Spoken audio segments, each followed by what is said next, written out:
Oimore nyakorom gajuang machiegni chenro ni maro imweta kana par kod abiriyo dwe mar auchiel gana ariyo prariyo kod ang'wen seche machuok kende ti pedho twak ewi chik mar omenda gana ariyo prariyo kod ang'wen e od bura mondo mi oyier kato bende dhi tiyo kato oyo mana en twak mabende dhi timore odiochieng'no makiny ka bende wasingo nyisi duto ma ang' ne tino kalo Ramogi TV tino ma kawuono wanyisi mago mosetimore ka bende Uganda golo pachgi jotelo mopogore opogore golo pachgi mane chenro ni maro imore to mokwongo Magetho Ndweche. Kenyans should tighten their belt a little bit. Sani ase communicate ne wajumbe mag Azimio dabal kanyiso gini mondo onge ng'ata monego wuoge od bura ji onego bed kanyo ji ogore i od bura. Od bura mamalo igeno ni dhi chako twak ewi paro mar chik mar omenda ma higani odiochieng' makiny ka kweth mag siasa osekawo chung' maggi ewi twak ma kamano. Ogai mar doho nyiero dwaro mar jotije doho ma pachoka madwaro loro apise doho ma pachoka juma ni te kaluwore kod nek mar jang'ad buche Monica Kivuti. Rais atabidi kidogo atuie radhi kwamba hatutaweza kukutana naye Jumanne hii. Governors makadhoad na mchumbi otamre ni ok gibitimo romo gi jatend piny Kenya William Ruto kiny ewi ohand moguka ma giwacho ni rocho ojende e counties gi.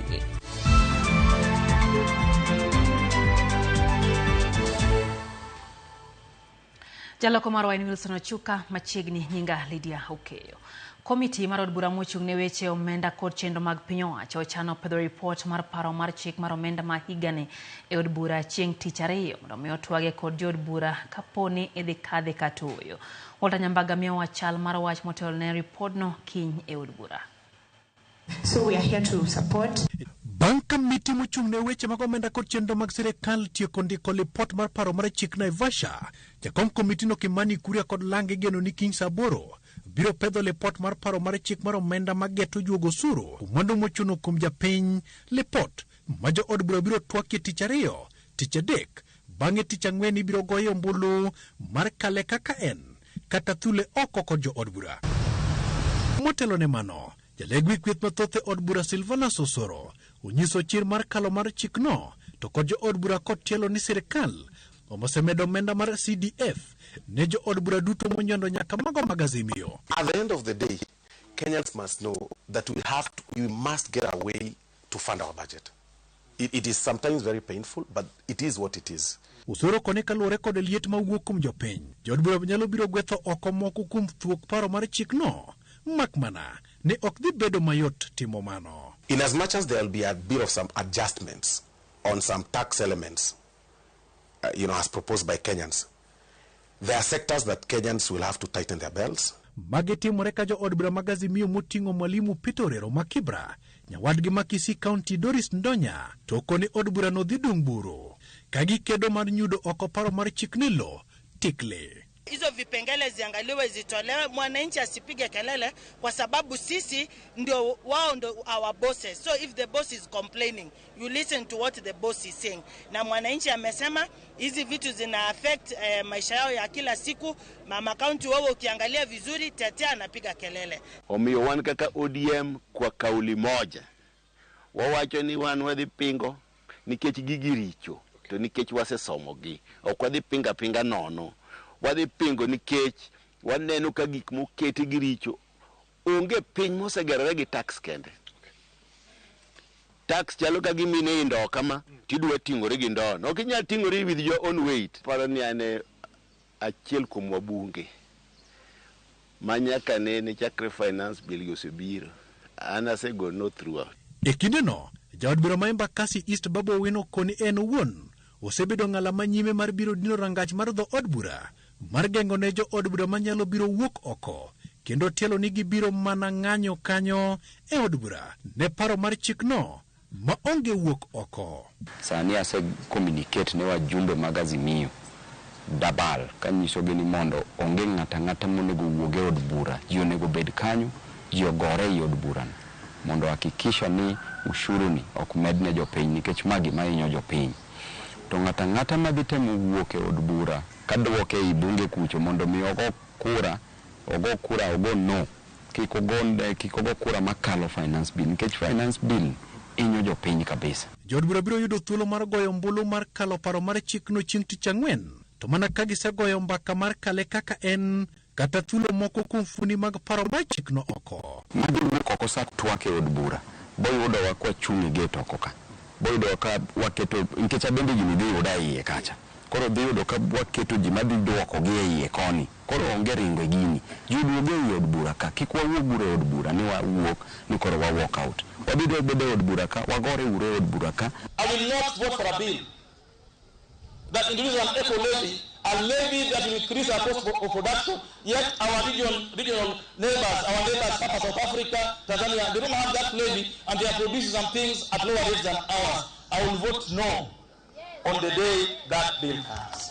And that's a position we've taken. As parties within Azimio, disciplinary action will certainly be taken, or steps that follow when you decline to do as parties' constitutions. Walter Nyambaga, Ramogi TV. Kweth mopogore opogore ko jod bura mondo mi honon matut paro mar chik mar omenda ma higani kapok gichwe kokgi. Kagiwacho ni paro no biro thungo jopiny gi chulo osuru mamalo. Joyce Odur ntiere kod ler mathoth.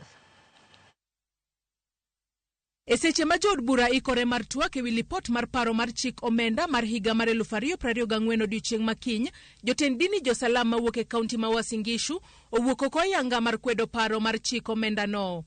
Kagiloso e boma ma Eldoret e kinde hingo nyasi mar Idul Adha, jotelogo kwayo jod bura ahinya to mag Kenya Kwanza mondo ket tenge pogruok manitiere kindgi kendo gisom matut paro mar chik omenda kapok gikale.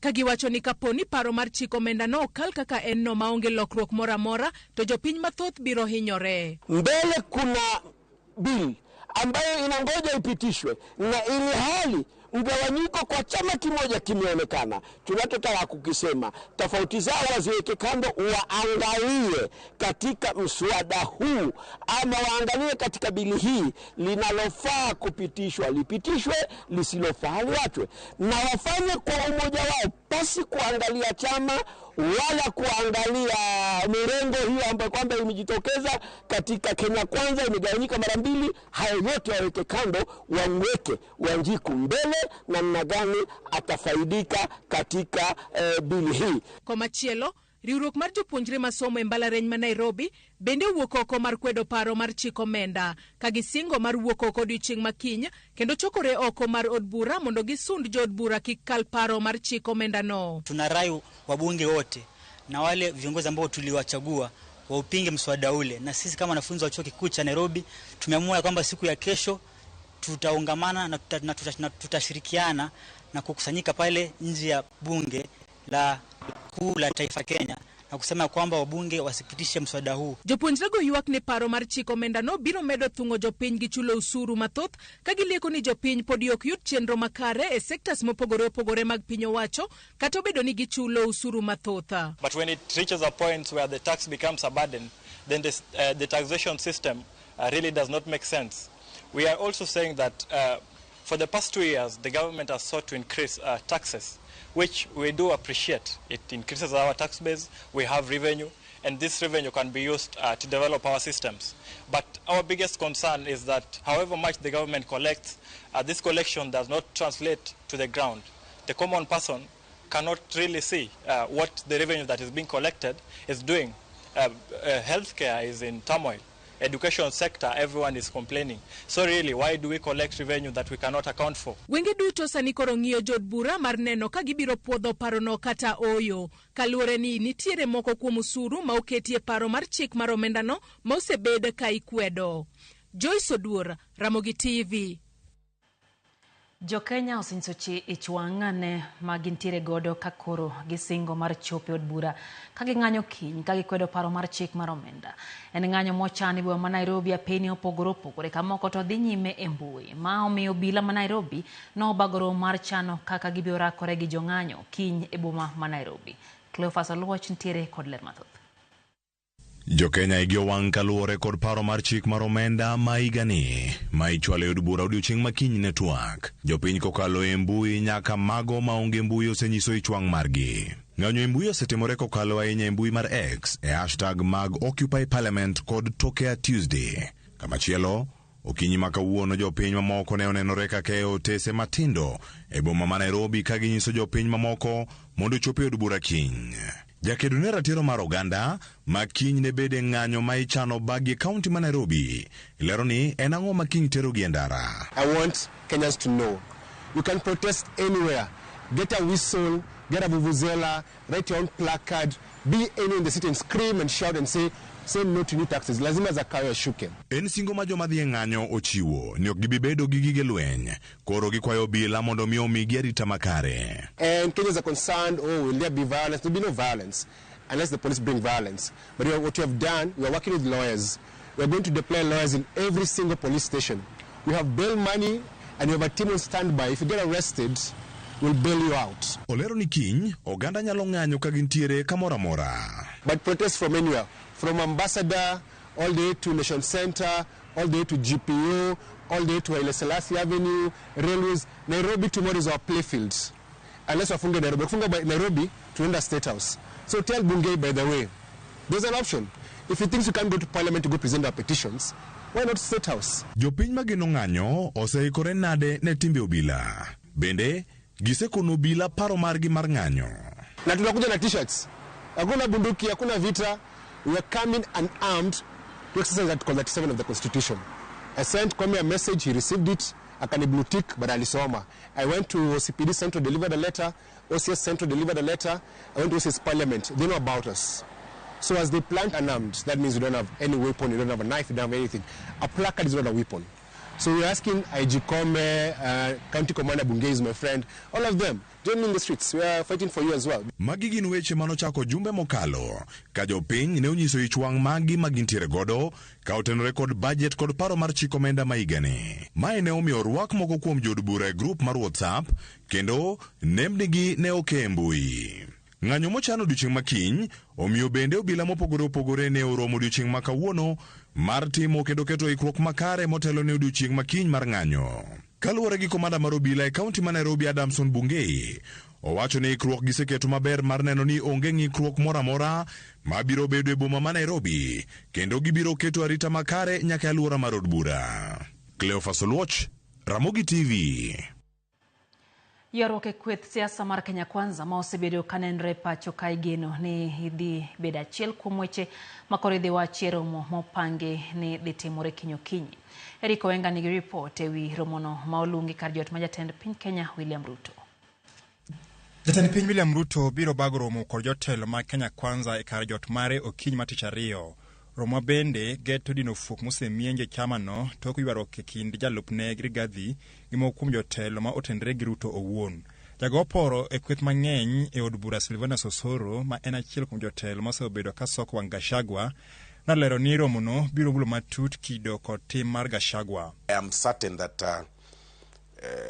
the party leader will tell us to tone down on these political rhetorics and unnecessary squabbles within their coalitions, and we also expect him to also tell his deputy to stop being tribal and focus on his national agenda. We really expect that, because if then he doesn't, then the members will tell him, the deputy party leader, that you are a bit too much in terms of being very tribal. Liet ma siasa osebedo ka tedore ahinya to e kind jotelo mag UDA ka jalup jatend piny Gachagua to koro oloko tanga mar siasa mare ka oidho got mar Masawa, gino mawachore ni otemo ywayo oganda go etoke. Siku rais wetu ameshikana na Raila Odinga, nikajiuliza kwani mimi ni mjinga nipige Uhuru kwa sababu aliungana na Raila na rais wetu ameungana na Raila? Hii vita yote mnaona ati nikiambiwa ninaongoza ukabila ni kwa sababu ya kusema hata Uhuru Kenyatta ni mtoto wetu. Tunaporudi juu ya magari, tunaporudi kwa siasa, turudi kwa siasa za kuja kuambia wananchi ile kazi tunawafanyia yenye walitupea. Lakini tusisimame juu ya magari kuwachochea Wakenya kwa misingi ya ukabila. Kata kamano josiasa motendore gi jatend piny Ruto kaka Kimani Ichung'wah, Ndini Nyoro gi Osoro e kind jotelo mamoko to seyo Gachagua ni onyayo siasa mag akweda e pacho ka. The party members will tell him, and the members of parliament will tell him that he is extremely tribal, and it is about time he realigns himself with our vision of one Kenya, one country. It is wrong to undermine a region based on how they voted, especially when it comes from the deputy president, who is the second highest, the second in command in this country. Giko dira mokalo Rigathi mayande olimo gwenge ma Karatina mano e kaunti ma Nyeri nowuok tumus gi jotelo machiegni jatend piny Ruto ma owacho ni osebedo ka jare kendo ok miye luor. Bosi yangu ni wangapi?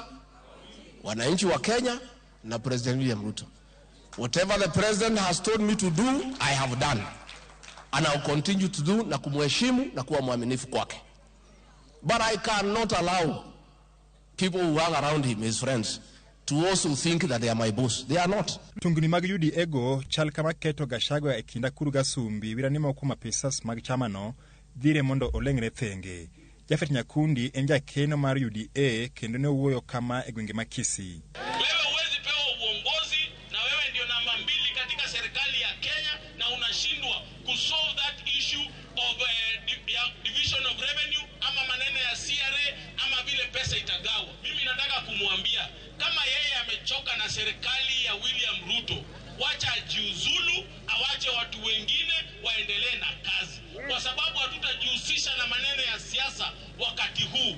Gimakoro irito neno en ka bende romo okinyi tich ariyo ni bende ibiro yuore gi Gachagua owuon kose obiro panyo ne romo magalamoro ma jotelo ma Kenya Kwanza no. Eric Owenga, Ramogi TV, Nairobi. Pogruok e paro koro mienje kindo gai mar doho Martha Koome kod riwruoge jong'ad bura gi okinde ma pachoka ewi tije doho bang' Koome golo report manyiso ni doho ma pachoka biro dhi mbele gi tawo chenro maggi.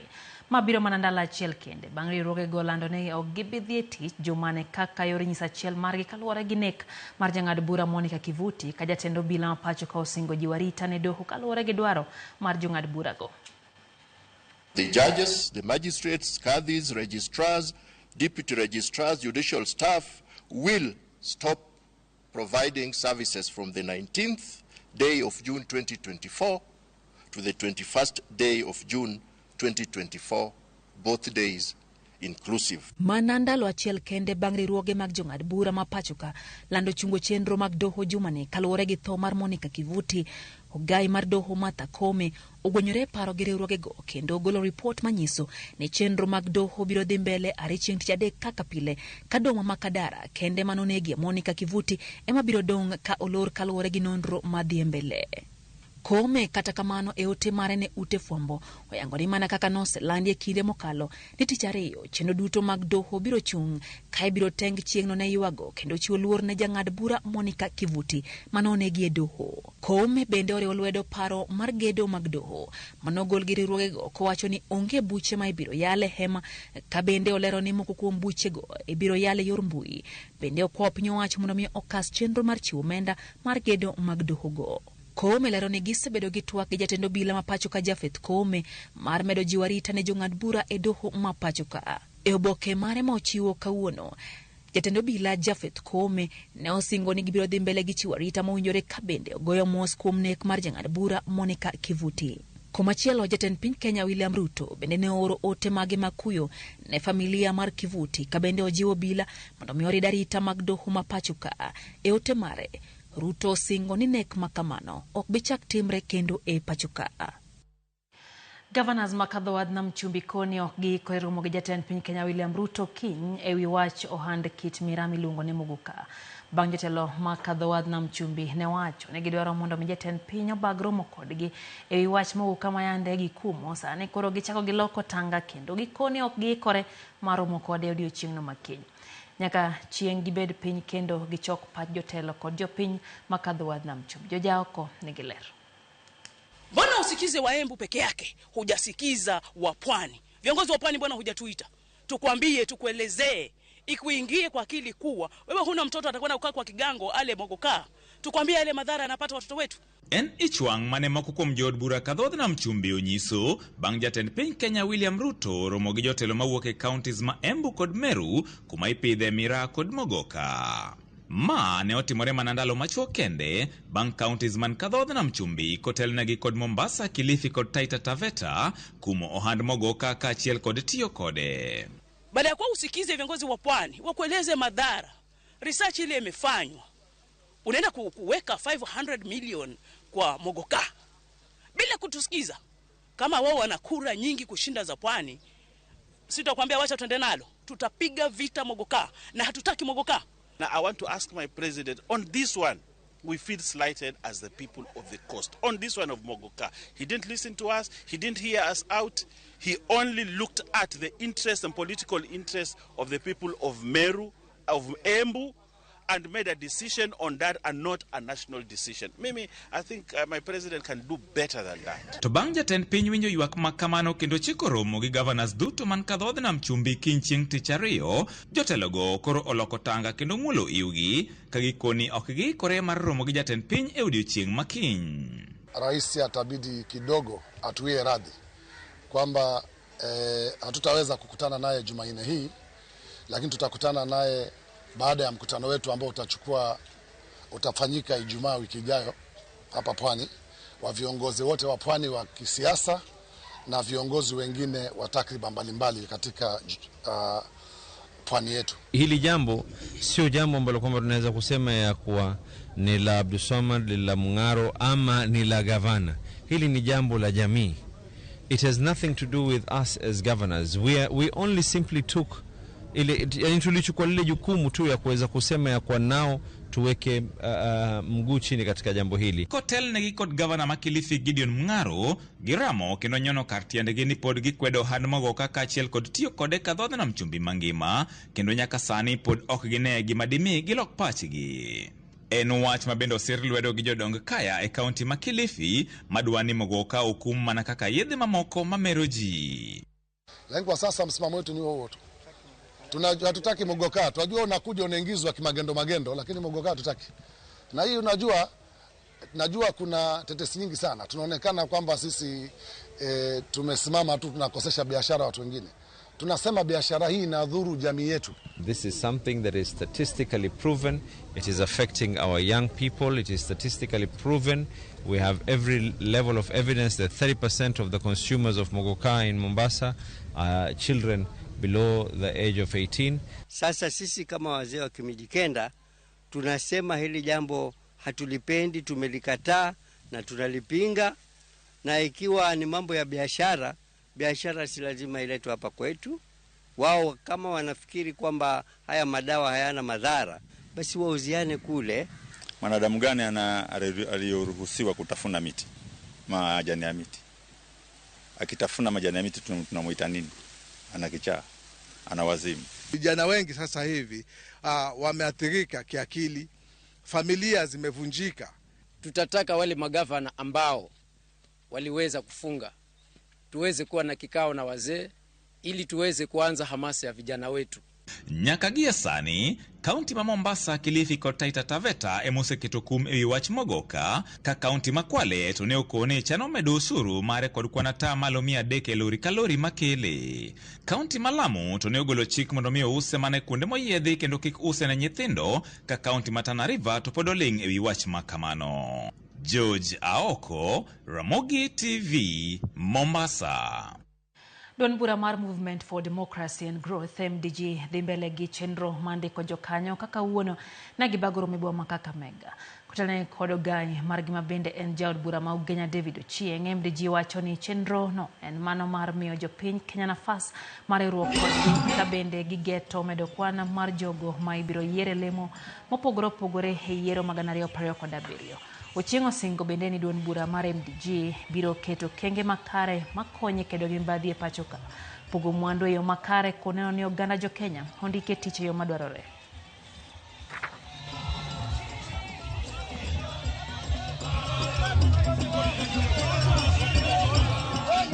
We must now elect servants. We must elect people who are going to work hard for the people. We must elect people who believe in the good sense of our country. We must elect people who believe that we deserve clean water, we deserve good schools, we deserve good agriculture products, we deserve good health services.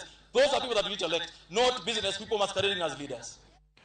Migao mar thieth oseyango namba mar timo ndikruok kaka jokanyo mag Social Health Insurance Fund ma en *147# kata *147 ngas. Namba ni mano osechak teme kaunti ya Marsabit. Kata kamano noyange ni nitiere kod ng'ikruok matin kendo ilose mondo mi ochak tiyo odiochieng'no makiny. Kokalo romo mag dhi go nyime sani. Kata mane gitieko kawuono gilero ni jopiny nyalo timo ndikruok kokalo simbegi mag ong'we yamo, ute thieth, Huduma Centers, apise mag NHIF kachiel gi mago mamoko machalo kaka nyamrerwa mag piny owacho matiekor gwenge. It is available for the people with a smartphone. It is available for people with the other phone. It's called what? Kabambe. Malika Mwizi. It is available. From Friday, we were in Marsabit doing testing. There was a small challenge, and so they are now working on it. But immediately they finish, it will be up and available, but it is *147#. I know you will try now. You may not complete the process because of the reconfiguration based on our testing of the system on Friday. But we expect that by end of day tomorrow, it should now be up and running for many Kenyans to try.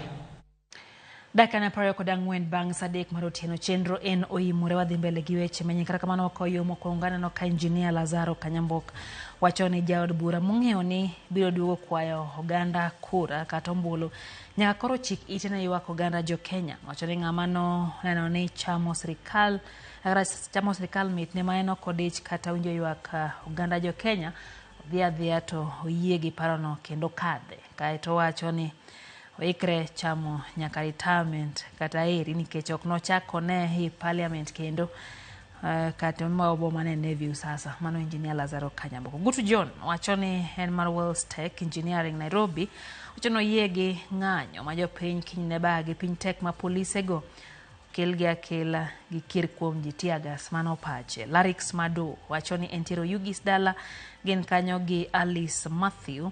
Kaeto wacho ni wan koro warito mana kiny finance bill wang'iye ni odhi chalo nade. Yuviela Atieno wacho ni weche gi chopo ne yo makare omora ahinya gi chendo ni odhiambo makawuono. Kaeto wacho ni giketo mana wang'gi e weche go mag finance bill mabende hedhe ketie paro kata hedhe goe mbaka gi jotenlo odiochieng'no makiny. Neno ote mar Pastor Elizabeth mar Bongo Glow Church wacho ni entiere kodwa kachiel gi Pastor George mar Road Jesus Fellowship giwacho ni gimoro ahinya gi chendo mar oimore. Wacho ni gin kanyo gi kuyo mar Nyaje mabende oicho ngimane kata kamano gikete mana ka wagoyo mos kuom lal mar Nyaje. Wantiere bende gi Owino Janabi wacho ni entie masani. Wacho kanyo ni entie kodwa kata kamano loch mar Agoko wacho ni okwabi yego punda sani ol gi mzigo. Kaeto wacho ni paro mar chik mar omenda okochunwago kendo wadagi wan kaka oganda jo Kenya. Nyakwar Simi Alfred Aluoch wacho ni entiere kodwa ka entie Ungoe Karungu gowadgi Martin Odingo kachiel gi Odingo Junior mano jabol ma Ungoe gintiere kodwa chendo. Luoch John kantie Kanyidoto Mariwa wacho ni entie kodwa kata kamano wacho ni nitiere osiepe or otene mag kuyo ne wede kod osiepe mag jang'ad bura Kivuti. Kaeto wacho ni chunye mondo mi oywe kama okwe. Chieng' wiyo mar Kisian bodaboda wacho kanyo ni embe entiere kodwa maber kata kamano wacho ni entiere kumoro ni hejua kali. Haya, Nyakwar Simero kama na ote mari kendo nyadi chiel.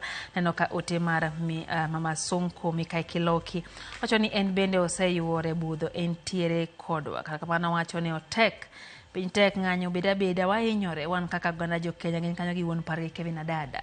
Neno bende ote mar Jakom Gideon Midega Nyakwar Dorka wacho ni en wuodo ya Mogango enti Kisumu. Kaeto nyiso wakacha ni omor kod Babu Owino kuom wacho ni gibiro kwedo paro mar chik kendo biro chung' motegno e gate mondo mi one jood bura mag Ngoro. Haya, wayo matin ma en hoimore kikidhi mabor.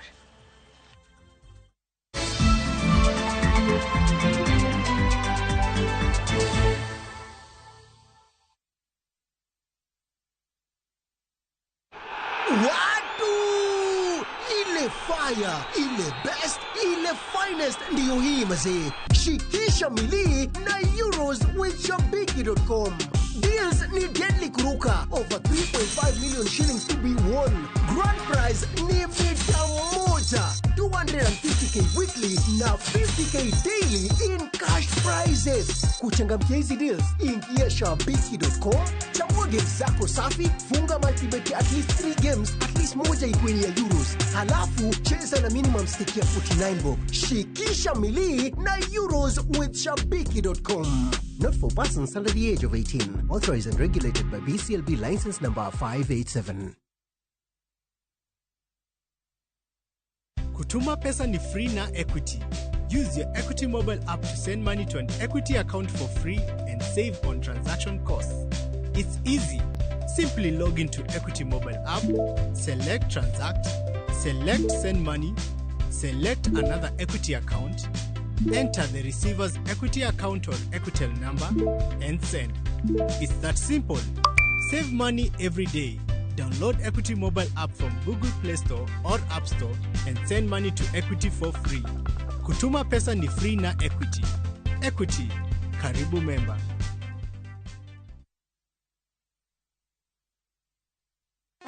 In the battle against pests, it's time to strike back.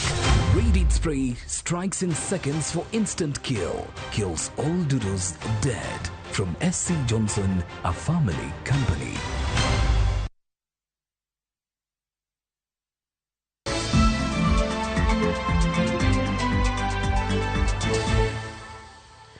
Machiegni kendo obila mago kwach kich ondhiyo achich mar kuo nyamburko e gwenge ma Kamulu kendo yudo nyamburko 5 mano kwal ka owuok kendo pandi e dalane. Obila yango ni jokuo nyamburko go geto nyamburko matindo kendo giluwo ni gimedo timo nonro mar manya chije mamoko manyalo bedo ni nyayo kuo makamago. Magi timore kinde ma jodak ma Kajiado bende yogo medruok kuo mag mwandu nyamburko e gwengego. Jodak makono ko obila mondo mi otim nonro matut kendo makachije makwalo tini kod mwandu mamoko mag nyamburko.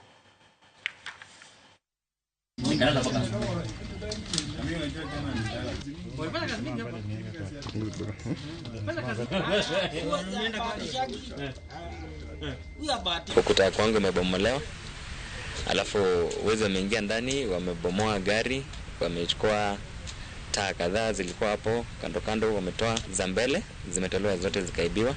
Taa nyuma pia wametoa kafungua kaenda nazo. Na inaonekana ni watu wanajua venye wanafanya. Juu gari zote ambazo wameweza kuiba, kutoa mataa, ziko na alarm, na alarm hailii. Na ukiangalia ni watu wako na ujuzi. Kienda polisi juzi tumepeleka rafiki yetu kuripoti kisa kama hichi. Tuliambiwa zimezidi, hati kila wakati ni hivi inaendelea. Kwa hivyo sasa tunajiuliza, serikali kwani hao wakora wamewazidi nguvu ama ujanja? Sisi nasi tunaomba kama wanakijiji tutashikana. Sasa sisi ndio tutaweza kujilinda kama sasa tumeshindwa kulindwa. Kumekuwa na hiyo mambo ya magari kuvujwa na kufanywa nini, vidole zinakuja zinachukuliwa, lakini bado hatujapata mtu ambaye amepatikana. So tungetaka security agency wakibia kwa haraka na waweze kujua ni akina nani hawa. Mina mantiere sekta mar kunyo mula e county ma Migori dwaro mondo mi piny owacho migi yore mamoko mag luoko mula kage wacho ni Mercury magitiyogo keto ngima gi kamarach.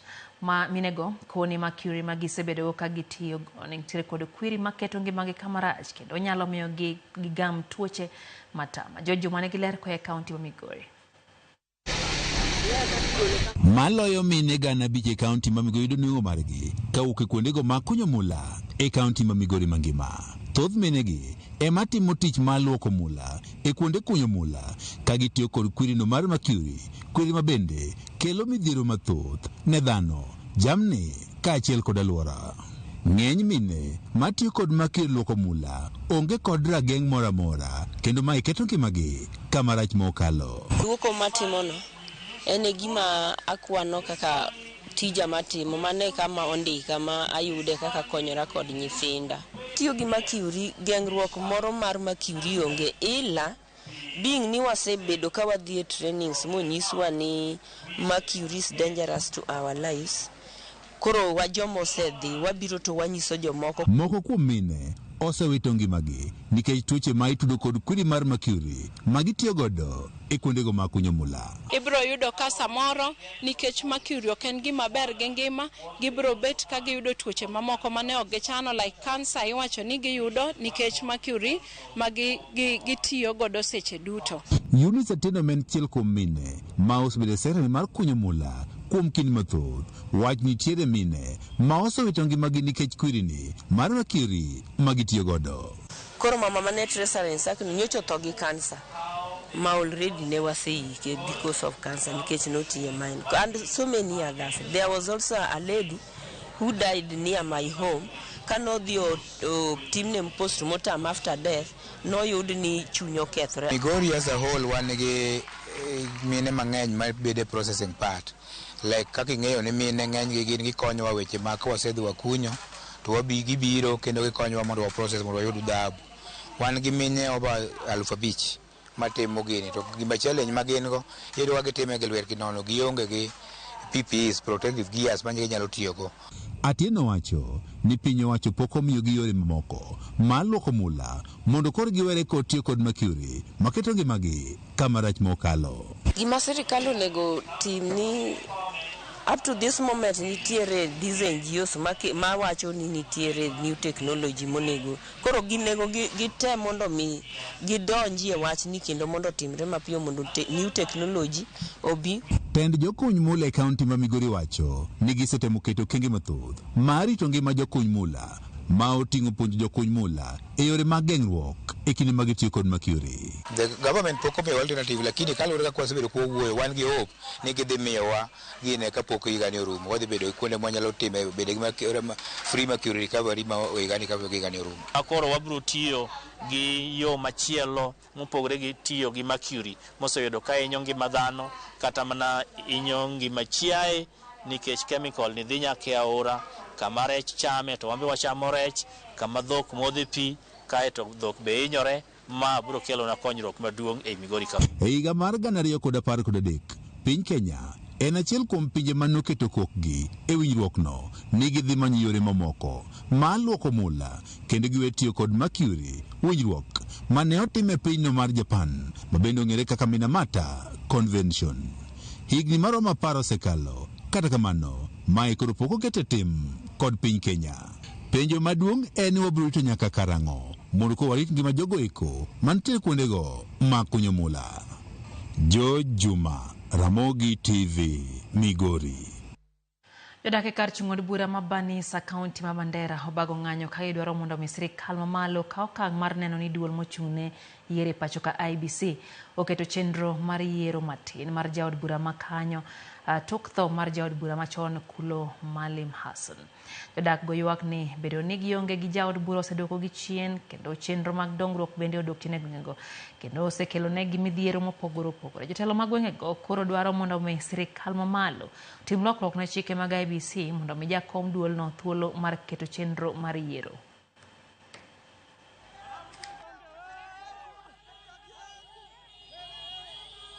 Are you aware of the fact that the failure of your government to conduct by-election within 90 days after the declaration of the vacancy has created a constitutional crisis in the country which you have sworn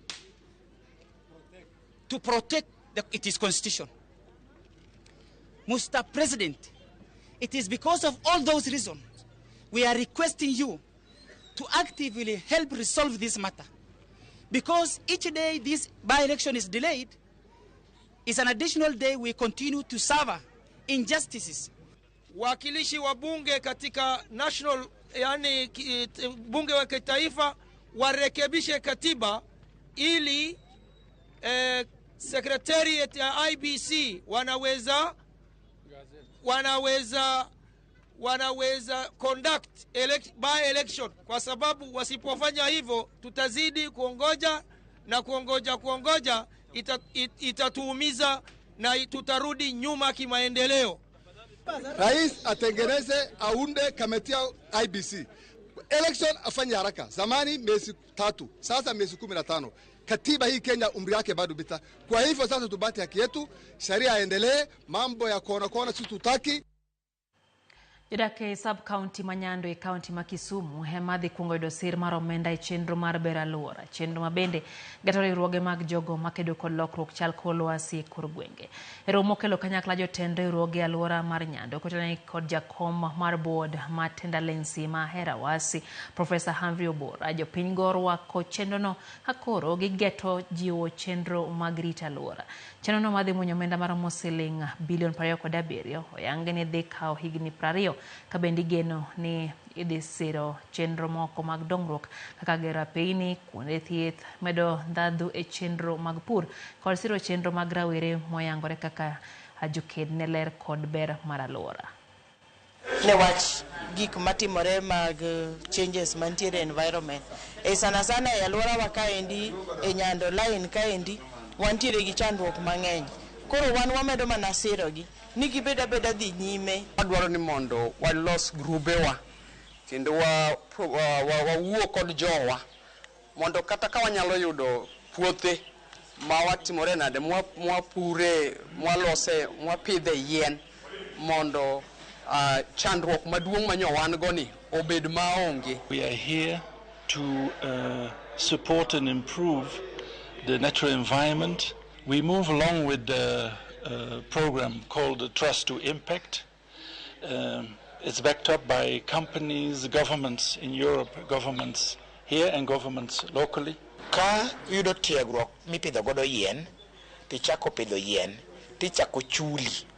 Yien mipidho ipimo ni ogolo carbon maromo nade, tichuli. Koluwore gi sirkal mar Kenya nosekadh nyaka e bunge ni e kuom ng'ama pithogo e pesa mawuok e carbon credit 40% dhi ne ng'ama japithono, to ok en pesa matin. Omiyo awacho e chandruok ma wan godo ahero ka kwasekonyo godo to pesa bedo nyugodo ni mfukoni wabede beneficiaries mokwongo mar ang'owa mar carbon credit e Africa.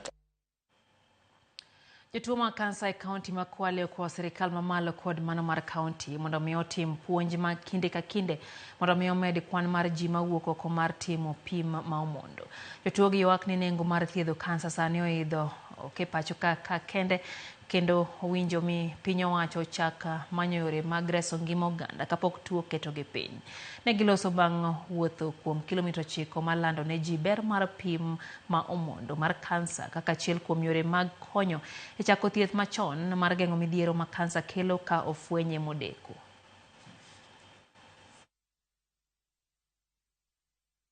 Kuna watu hawajiwezi, kuna watu wanatamani tu lakini matibabu yenyewe pia yako expensive. So kama tunaweza kusaidiwa hii kansa iwe free, watu watajitokeza kwa wingi. Na pia tupate watu wa kutuambia hivi watatulipia basi tuende huko mashinani, tuende tukawaelezee watu kansa iko hii inapona, na mimi pia nimepona, mimi niko willingly kufanya hiyo kazi. Mimi I landed at stage 3 kwa sababu walikataa kuni operate 3 times kwa sababu NHIF yangu ilikuwa declined. Kwa sasa naendelea na matibabu na inanigharimu na inanibidi nivuke ferry every single time. Nikizungumzia matibabu nazungumzia pia tests ambazo ziko in between. There are oncologists like that lazima nilipe. I pay not less than 4,000. Hakuna mahali NHIF inanilipia huyo oncologist. Hiyo ni pesa natakana nichimbe. Na wewe uko hapo nyumbani uliye na mtu anaugua kansa, kitu moja ningependa kukuambia, mtu huyo mpende, mtu huyo mjali wa familia yako. Akisema nisaidieni, simameni, na maana kitu inaitwa kansa ni kitu inahitaji upendo, ni uchungu mwili mzima kuanzia safari hadi hata umalize matibabu. Ni jambo linahitaji msaada wa serikali. Migamati ya sirikand county ma Homa Bay komakre kanisa mar Baptist bore ruok mar Church Mission Network dinyi megi chenro mar chiwo thieth ne jopiny gwenge mane pio olodare ji e kinde mag koth kaka yor kedo gi tuoche mopogore mano okel gi pige ma ochido. Chenro makamano geto gwenge sub county mar Rachonyo North gi Rachonyo East mathoth jopiny ne pio ola okelonegi e pek kendo medo lando tuoche ahinya to tuoche mag ich-kach gi tuoche mag malaria. Ten kanisa mar Baptist e piny Kenya Reverend Bernard Buya gi apisa mochung' ne chenro matero thieth e kor gwenge kaunti ma Homa Bay Molly Achar wacho ni okang' makamano gi kao kaluwore gi medruok mag tuoche ki nyithindo gi jomadongo e kuonde mane piola opong' e kaunti no. Diabetes, Yes, and among our children, we are getting a lot of malnutrition cases. And the team, we are privileged to have a lot of, we have medications from the US and our local drugs here. And our patients are getting all the care they need.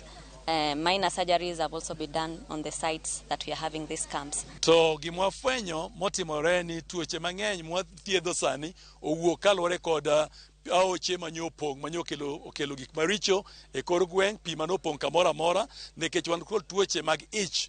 Tuoche mag ich osebedo mang'eny ka kod wich bar to wayudo ni kopimgi gin weche mag malaria, moko bende gin gigo mag ich kach mabiro kalore kod pi marach ma ji modho. Koro miyo magi gik mwathiedho kaeri, mago gik mwayudo kuom nyithindo kata joma dongo. To gimwang'eyo kendo mwafwenyo kendo joma ng'eny ok dhi osiptal kata ka gituo gimanyo mana muonya matin ma gimwanyo ma kweyo rem to gidhi osiptende. Koro miyo wakwayo ni mondo mi sirikal otim sensitization mondo mi jo ong'eyo ni gima nyalo miyo ka otuo odhi ofweny tuo mare ni en ang'o, onego odhi osiptal mondo opime.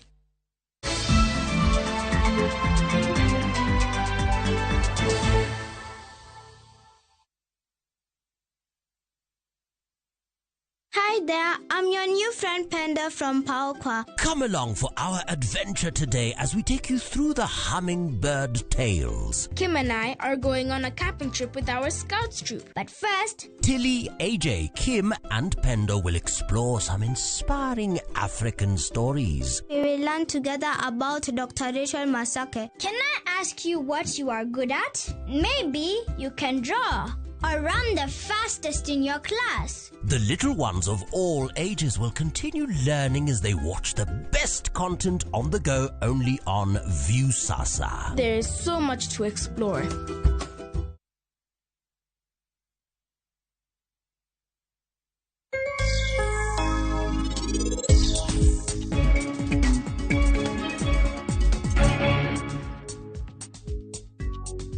Nyakono dhi kanye? En oringo, Pratap. Nyakono olalnwa. Mama en ang'o miwacho? Tinga to mosega temo ringo kae.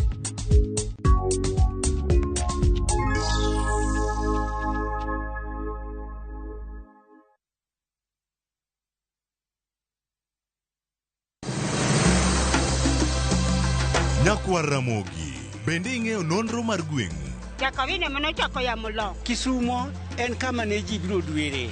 Ati dogo ni biro sumo. Kata mana kaka ne ochakore. Chakruok mar got Ramogi nowuok Uganda kaluwore kaka ne Ramogi owuotho.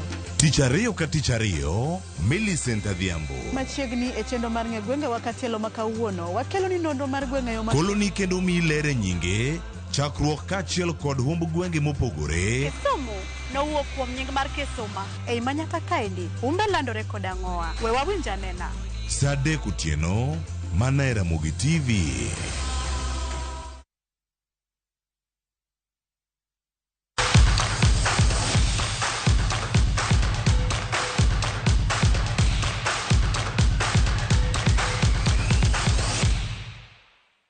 Machiegni mago mag tuke nyakorom gajwang'. Tayo tuko pich adhula kuom kinde mathoth nowene ga mana chuo ei pap kata oko mar pap kathoth ne kata mana paro modok korka weche mag tuk adhula ne thoro chiw mana gi chuo. Kata kamano ma en gima koro lokore ka sani Wakeni bende osegoyo okang' e weche mag tayo tuke mag adhula. Reporter mar County ma Siaya Georgia Molo notwak gi moko kuom Wakeni ma jokuodh firimbi e tugo mag adhula ma pacho ka kendo koro miyo sigand geyo machal kod ma. Saboro odiechieng' alap mar tuke manyilima e sub-county mar Arieda en opich adhula mar joma chuo e kind tim mar Dero FC to kod Asembo Combined FC ka jokudh firimbi gin kaachiel gi Elizabeth Magolo to kod Magdalena Nyona, kendo e tugoni Elizabeth ema kudho firimbi e dier pap ka penjo en ni to ere kaka ne ochopo e thuolo mar bedo jakudh firimbi ahinya te tuke mag adhula mathothne itayoga mana gi joma chuo. Mpira naero chakre chon. From primary school, ne atugoga, naero tugo football gi yowuoyi. Koro kata kana biro tedo wiyo makae, to ne pod an gi passion mar tugo mpira ni. Koro sama ne watugo ne nitiere referee moro dhi late iluonge ni Kennedy Awino. Kennedy Awino chieng' moro onyisa ni in mane niga kitugo ni. To in coach, we coach mpira biye refing, referee nigi pesa. So in Division 1, I'm officiating as a center referee. Kata kamano Elizabeth kende emosemuko mbawa. Nyawadgi Magdalene bende ene jakudh firimbi. Ajapuonj to ambe an referee. An assistant referee Division 2.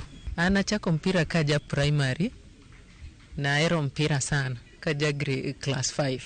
Kuro kanye machake mpira emadhi go secondary school. Kuro katieko tadonje Kisumu Leeds mane tugo nationwide then sani NSL.